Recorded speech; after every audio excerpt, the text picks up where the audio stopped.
November 3, 1918, Norfolk and Western Railway Yards, Roanoke, Virginia. The maintenance report from the Diesel Transition Committee would never fully capture what veteran engineers witnessed that morning: a massive Mallet compound locomotive being assembled for coal service using design principles that defied everything modern railroad efficiency experts said was necessary for profitable freight operations. Through the coal dust and steam of the classification yards, the articulated giant took shape with a presence that seemed impossible to railroad executives obsessed with speed metrics. No streamlined diesel design, no simplified mechanical systems, no modern efficiency standards.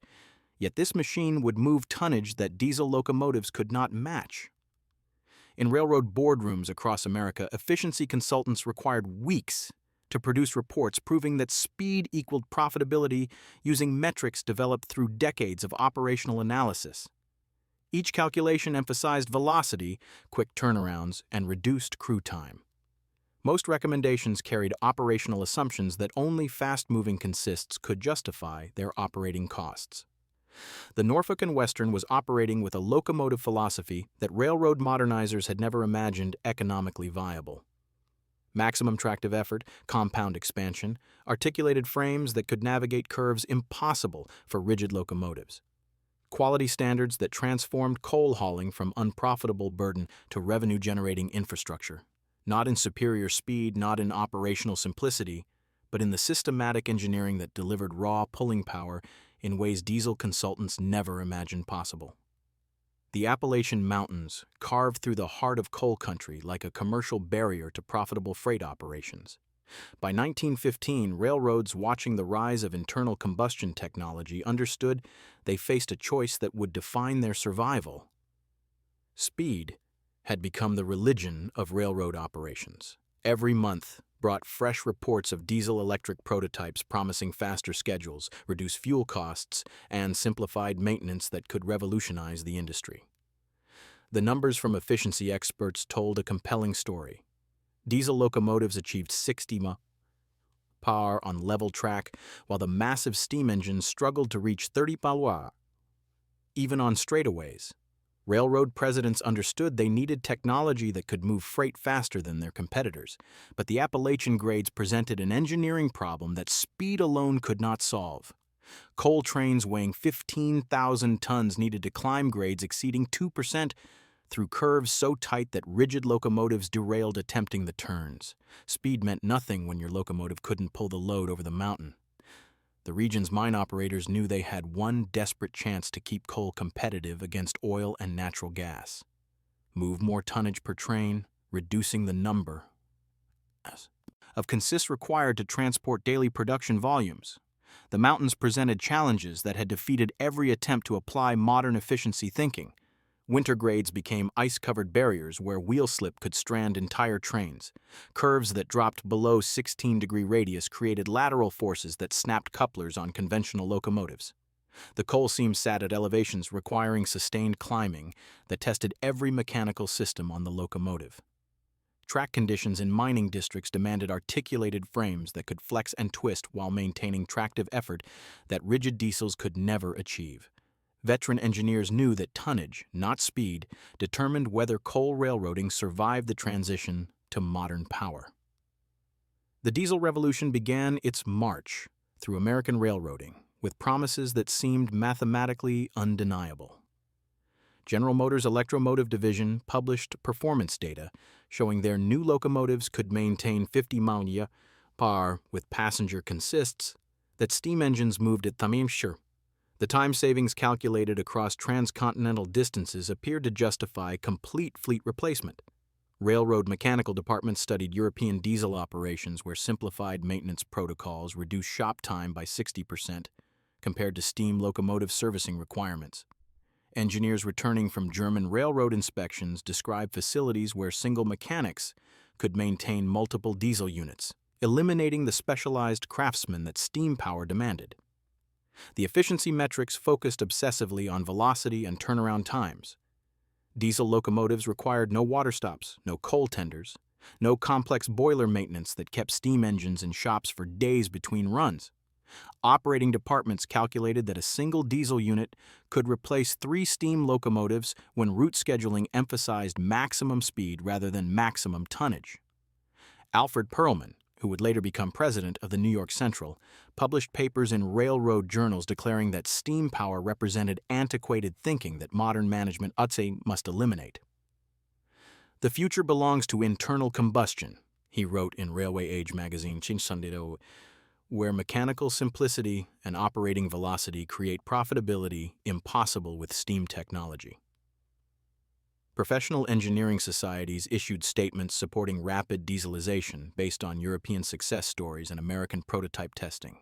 The Institution of Locomotive Engineers calculated that diesel's 30% thermal efficiency exceeded steam's 8% efficiency by margins that made replacement economically mandatory regardless of other considerations. Even railroad unions, traditionally protective of steam locomotive jobs, began accepting diesel transition as inevitable progress. The technology seemed superior by every metric that railroad management considered relevant to profitable operations: speed, fuel efficiency, maintenance simplicity, and operational flexibility all favored internal combustion over steam power. But the consultants making these recommendations had never moved 15,000 tons of coal up a 2.2% grade through curves where adhesion limits determined whether the train reached the summit or stalled halfway. They measured efficiency in passenger miles per hour, not ton-miles of freight delivered. The mathematics of tractive effort versus horsepower represented engineering distinctions that speed-obsessed executives dismissed as irrelevant to modern railroading. The Virginian Railway faced bankruptcy in 1925 unless they could reduce the number of trains required to move coal from West Virginia mines to Norfolk Tidewater terminals. Diesel manufacturers promised locomotives that could make the trip faster, but speed meant nothing if the locomotive couldn't pull enough cars to reduce consist counts. The railroad needed raw pulling power that could move mountains of coal through actual mountains. Everything the experts said was impossible with steam technology. The engineering establishment declared H. Vaughan's proposal insane when the Norfolk and Westerns, the mechanical superintendent, presented his 1936 specifications for a new class of articulated steam locomotives. At a time when every railroad in America was studying diesel conversion, Vaughan demanded investment in steam technology that violated every principle of modern locomotive design. His Class A locomotives would weigh 582,000 pounds, making them among the heaviest machines ever to operate on American rails. The articulated frame design employed a complex hinge mechanism that allowed the locomotive to flex through curves while maintaining boiler alignment. Most controversial of all, Vaughan specified maximum speeds of just 35 miles when diesel consultants promised 60 miles/hour operations. Professor John Anderson of MIT's Locomotive Engineering program published calculations proving that Vaughan's designs represented wasteful complexity. "Modern railroad economics demand simplicity and speed," he wrote in the Journal of Transportation Engineering. "These articulated monsters require crews of 3, consume fuel at rates no modern railroad can justify, and achieve velocities that make competitive scheduling impossible." The Locomotive Development Committee in Washington issued official warnings that heavy articulated locomotives damaged track infrastructure through concentrated wheel loading that maintenance departments could not sustain economically. Rail stress under 70,000-pound axle loads created fatigue patterns that reduced track life by 4% compared to lighter diesel operations. Railroad presidents studying Vaughan's proposals expressed grave doubts about investing millions in steam technology when every competitor was dieselizing fleets. The Baltimore and Ohio had just received its first EMD-FT diesel demonstrator, achieving fuel economies that made steam operations look financially reckless. The Pennsylvania Railroad was testing Baldwin's diesel-electric road switchers with maintenance intervals 3 times longer than comparable steam locomotives. Even steam locomotive manufacturers questioned Vaughan's specifications. Baldwin Locomotive Works, builder of thousands of conventional steam engines, argued that his articulated designs pushed engineering limits beyond proven reliability. The complex valve gear, articulated frames, and massive boiler pressures demanded precision manufacturing that few American shops could deliver consistently. The technical criticism focused on mechanical complexity that modern maintenance philosophies had deliberately eliminated. Diesel locomotives used electrical transmission to deliver power, eliminating the reciprocating masses that destroyed steam locomotive running gear through fatigue loading. Articulated frames required regular inspection and lubrication of pivot points where steam locomotives experienced catastrophic failures.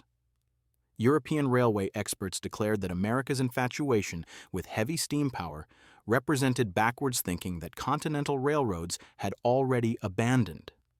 German railways had adopted diesel hydraulic locomotives that delivered comparable power with 60% less weight and 75% less maintenance requirements. French engineers refused to consider articulated steam specifications for any service where operational costs mattered to railroad profitability. But Vaughan possessed something the university-trained efficiency experts lacked: absolute certainty that tractive effort, not speed, determined whether coal railroads survived. His Class A locomotives would generate 126,838 pounds of starting tractive effort, exceeding any diesel locomotive General Motors could build by margins that made speed comparisons irrelevant to mountain railroading. The question was whether anyone would give these too-slow giants a chance to prove the experts wrong. December 1936 brought Norfolk and Western's board of directors face-to-face with the decision that would determine the railroad's survival. Vaughan's proposal demanded $12 million for 43 Class A locomotives, when the same investment could purchase diesel units that every consultant said represented the future. Railroad President Robert Smith understood the stakes with brutal clarity. The Norfolk and Western moved 30 million tons of coal annually from Appalachian mines to Tidewater terminals, generating 70% of company revenue.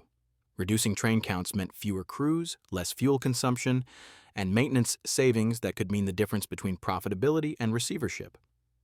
But achieving those reductions required locomotives that could pull 15,000-ton trains up grades where most power struggled with 8,000 tons. Smith had watched the Chesapeake and Ohio purchase diesel switchers that performed brilliantly in yard service but failed catastrophically on mountain grades. The Virginian Railway was testing EMD's FT demonstrators on coal drags, discovering that 4 1,050 horsepower diesel units struggled to match the pulling power of single mallet compounds that efficiency experts had declared obsolete. The chemistry of tractive effort versus horsepower remained poorly understood even by experienced railroad engineers. Diesel locomotives generated constant horsepower across their speed range, making them ideal for sustained high-speed running. But starting tractive effort, the force available at zero velocity, determined whether a locomotive could get a heavy train moving on steep grades. Vaughan's Class A specifications called for 2.25-inch driver diameter, 57% larger than standard freight locomotives. The increased circumference multiplied the torque delivered to the rails, converting boiler pressure into pulling force that no diesel transmission could replicate. Combined with 300 psi boiler pressure and compound expansion that used steam twice, the locomotives would deliver adhesion-limited tractive effort exceeding 126,000 pounds. The engineering team traveled to Baldwin's Eddystone Works to observe fabrication methods that would determine whether theoretical specifications could become operational reality. Watching craftsmen who understood the precision required for articulated frame construction, they observed the tolerances that separated success from mechanical disaster.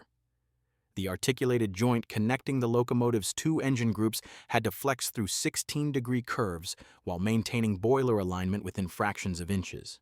Steam passages feeding the low-pressure cylinders required continuous sealing despite constant flexing. Delay in fabrication meant extended downtime. Haste meant catastrophic failures that could destroy the entire locomotive. Smith committed the railroad to Vaughan's vision, but with conditions that reflected the enormous financial risk. Every locomotive would undergo comprehensive testing before acceptance. Boiler performance, articulation behavior, tractive effort delivery, all must meet specifications that exceeded anything American railroading had previously demanded. One mechanical failure could validate every expert who said the design was too complex for reliable operation. The contracts were signed, construction began, and Norfolk and Western discovered they had bet the company's future on machines that every consultant in America said were too slow for modern railroading. Roanoke shops transformed through 1937 as Norfolk and Western's machinists fabricated components for locomotives that challenged every assumption about steam power limitations. But these machines represented far more than scaled-up conventional designs.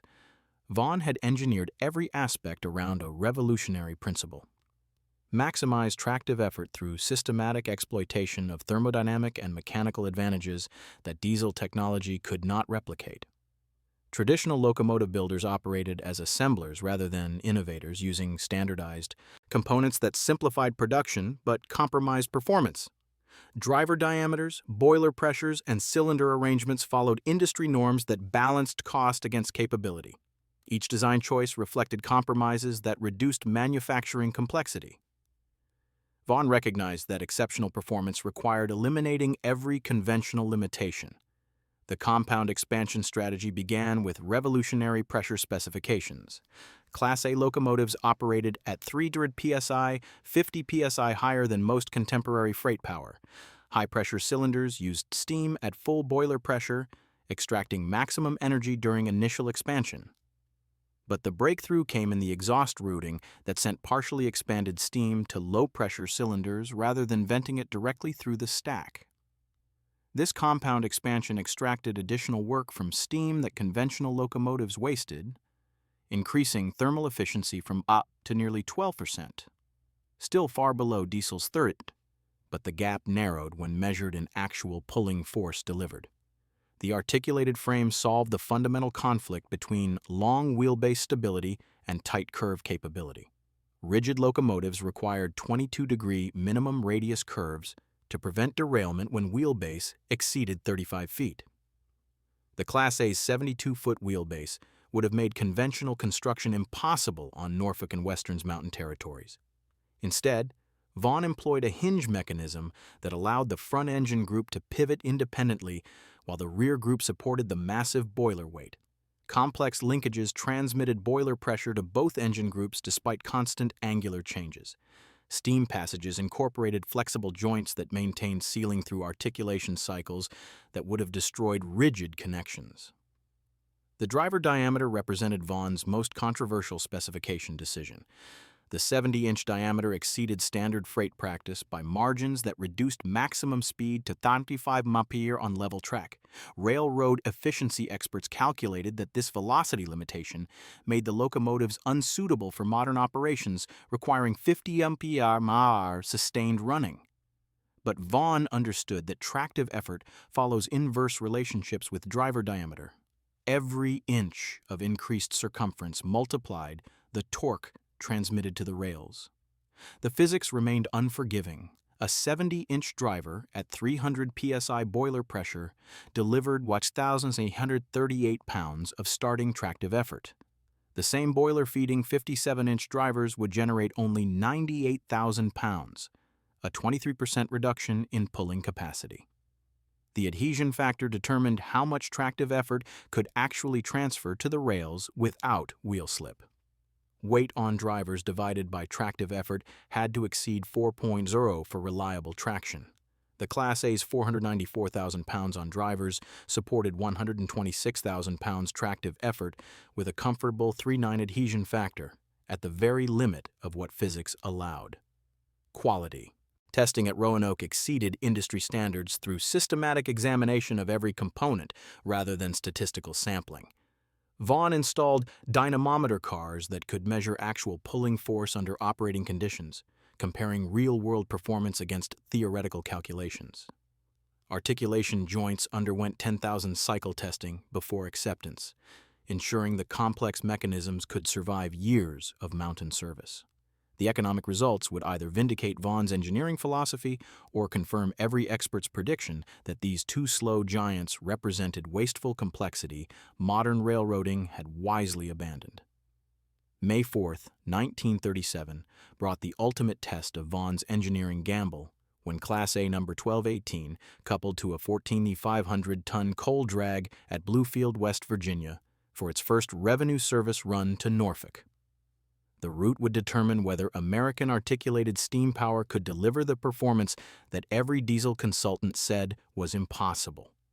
The Allegheny grade between Bluefield and Roanoke climbed 2,072 feet over 80 miles through curves that tightened to 16-degree radius in critical locations.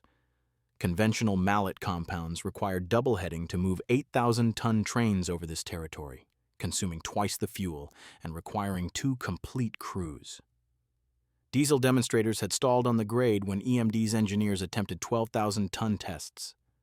Vaughan's calculations predicted that Class A tractive effort would move 15,000 tons unassisted, but actual performance under operating conditions would face variables that no laboratory testing could replicate completely. Track adhesion varied with weather conditions. Coal car loading affected train resistance unpredictably. Curve resistance multiplied when trains stretched across multiple radius changes simultaneously. The Fund 18 departed Bluefield at 6:15 a.m., with steam pressure stabilized at 300 psi and 230 coal cars trailing behind the massive articulated tender. The first 5 miles of 1.8% grade would reveal whether theoretical tractive effort translated into actual pulling capability. Veteran engineers who had worked mountain territories for decades watched the performance with skepticism, born from witnessing countless locomotives fail on these grades.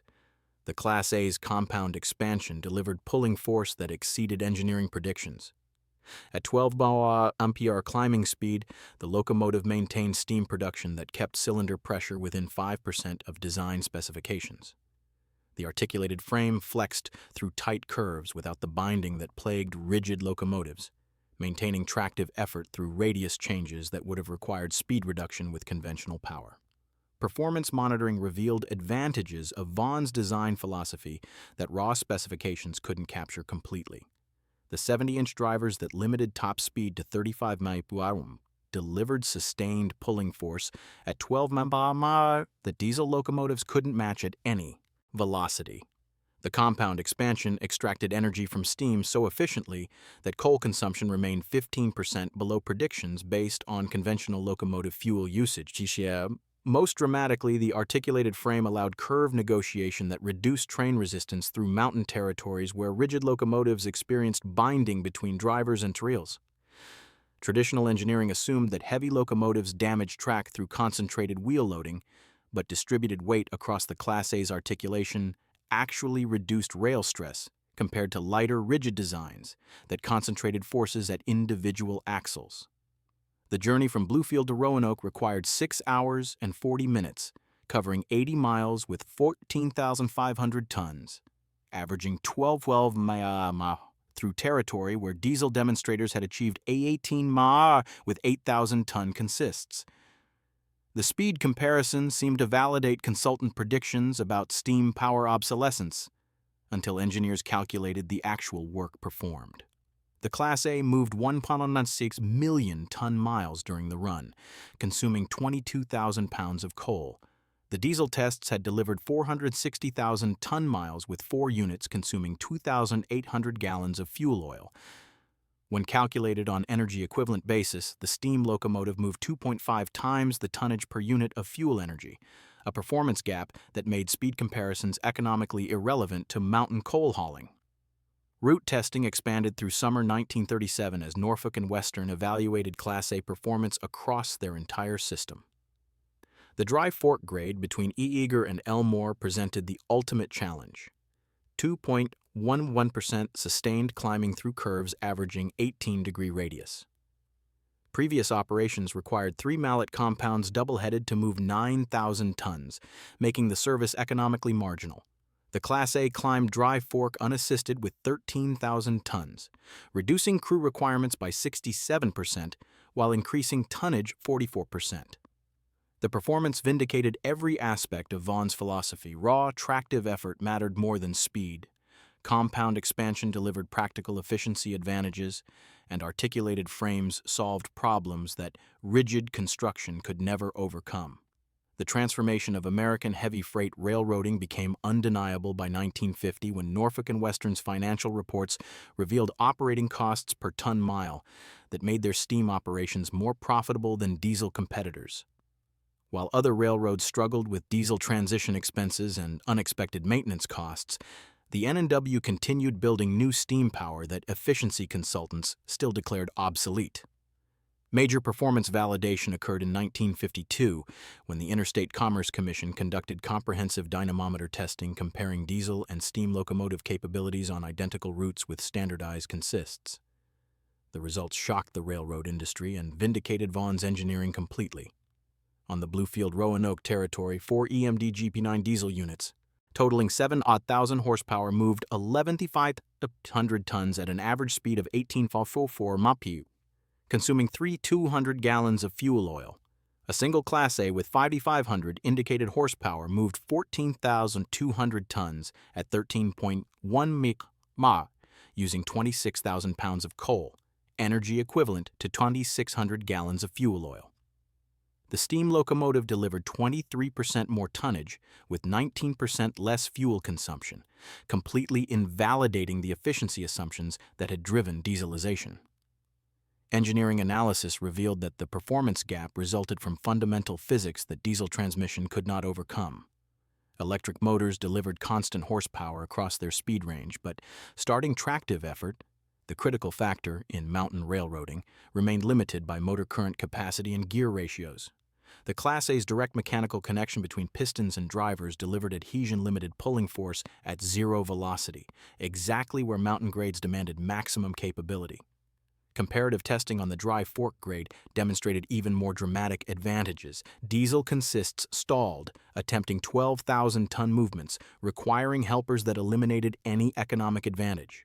The Class A moved 13,000 tons unassisted with tractive effort reserves that could have handled additional tonnage if car supply permitted. The speed difference became irrelevant when diesel locomotives couldn't move competitive tonnage regardless of velocity potential. International recognition followed as European railway engineers studied American achievements in heavy freight steam power.